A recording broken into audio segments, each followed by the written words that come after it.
This is a tea for insomnia. There are lots and lots of herb combinations that work for insomnia, so this is just one. First we have lemon balm and passion flower.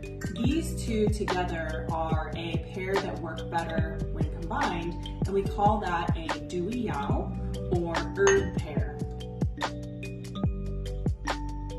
Passion flower, as you know by now, is for calming the monkey mind, quieting those thoughts so we can sleep.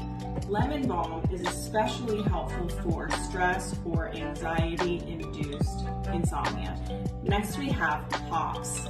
Hops are super stinky and great for menopause-induced insomnia, gastrointestinal distress-induced insomnia. These are an anxiolytic, an analgesic, and a sedative, which means anti-anxiety, anti-pain, and sleep-inducing.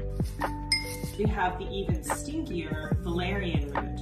Valerian is an antispasmodic. It's relaxing the muscles. It's an anxiolytic, so it's helping with anxiety, and it contains GABA.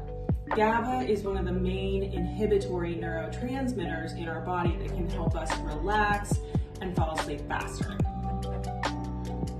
Sip a cup before bed. Sweet dreams.